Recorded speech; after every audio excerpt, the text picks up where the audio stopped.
Hello, hello, and welcome to another episode of Money and Marriage Made Simple. I'm your host, Tina Bunn. I'm a financial coach helping couples become debt-free and change their marriage along the way. Can I tell you something that took an embarrassing amount of time to figure out, especially considering I'm a financial coach now? The reason Zach and I kept failing with our money had nothing to do with the budget, and it had everything to do with us and the way we talked about money or didn't talk about money. The way he would bring it up at the wrong time, in the wrong way, the way I would shut down in complete denial that we were actually struggling. The way a simple conversation about groceries would somehow turn into a fight about trust and respect. So if you've ever attempted to build a budget or any type of money plan with your partner and it ended up in a crazy argument instead of an actual plan that helped you move forward with your money, this episode is for you. There is a universal frustration that I see with all of the couples that I work with. We can't even talk about money without turning into a fight. Or we don't even know how to talk about money, so we avoid it altogether. Or if you're like Zach and I, it's some combination of the two. Zach and I avoided it, or if we had to talk about it, we fought like crazy. Most couples think it's because they're bad with money, or maybe you even blame your partner. Maybe he's bad with money, or she spends too much money. The real problem here is that you haven't learned to talk about money together, and you haven't learned to find a common ground with your finances. And that's a skill, not a character flaw. Early in our debt payoff journey, Zach and I didn't even have a budget. I know, I say all the time the budget is the foundation of everything, but we couldn't even get to that point because we couldn't figure out how to even start the conversation without fighting.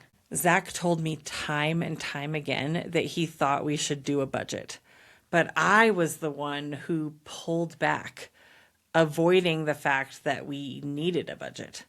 I thought it was going to be too difficult or too restrictive, and I really pushed back on it. I refused to do it for the longest time.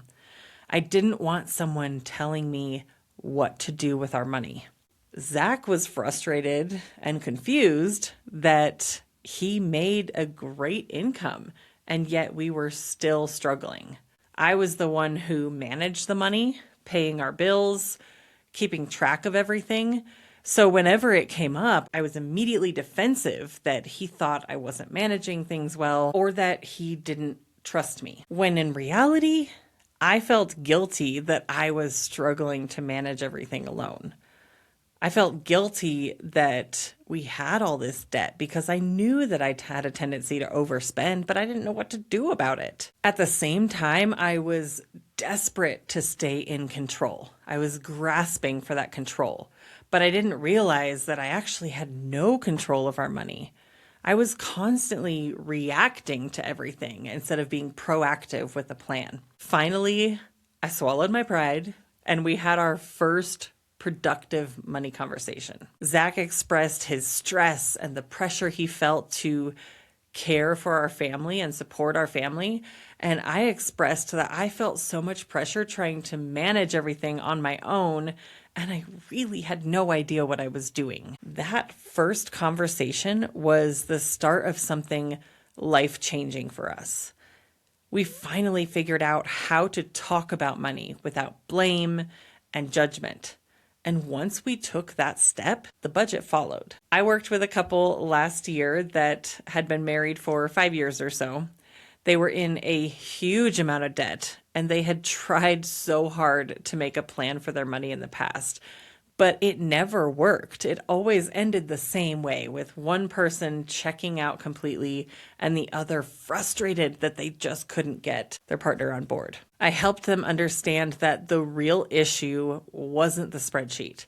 It was that one partner felt controlled and the other felt completely ignored. So when they started approaching the budget as a team conversation, They began to get on the same page. Throughout their coaching program, they learned a common language around money. And now their budget is one that they both use. It works for both their different personalities. They both agree that they're going to use it. And their relationship is so much closer now that they are on the same page and working together. Their story is so common. And honestly, the fix is simpler than most people think. All right, let's go over 3 communication shifts that will make budgeting feel more like teamwork. Because it's true, the budget is the foundation of your finances. You're going to struggle to be successful without it. But how do we get to the point where we can actually talk about money and have a budget that really works? So shift number 1, schedule the conversation so you don't ambush each other.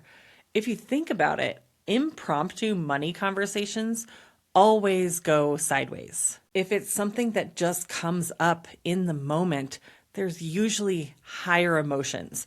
Whereas if you pick a recurring day, a money date, a money check-in, pick the same day, the same time, low stakes environment, something calm, and do it really regularly, the feeling around it is going to be completely different.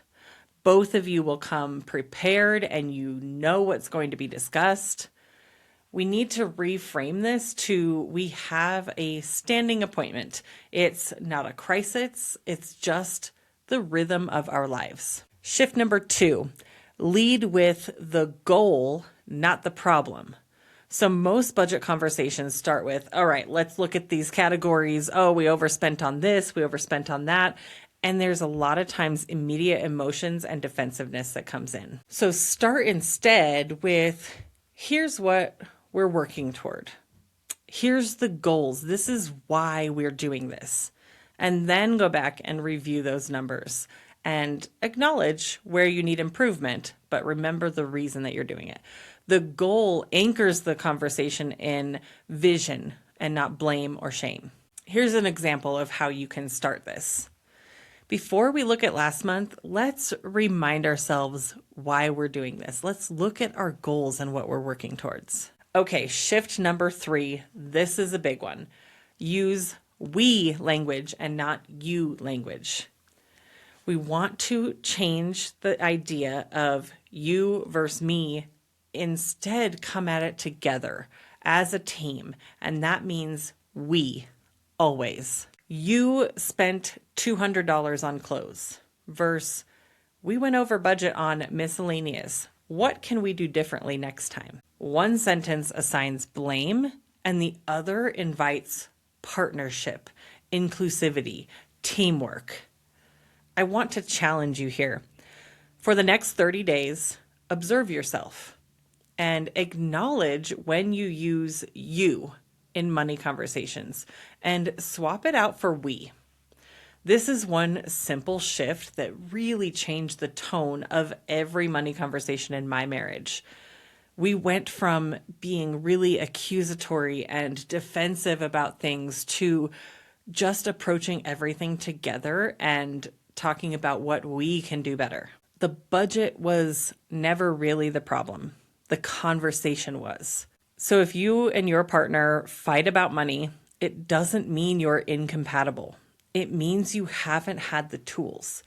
But now you've got a few tools to help get you started. If you want to know how you and your partner approach money differently and why that matters, I want to invite you to take my free money compatibility quiz. The link is in the show notes.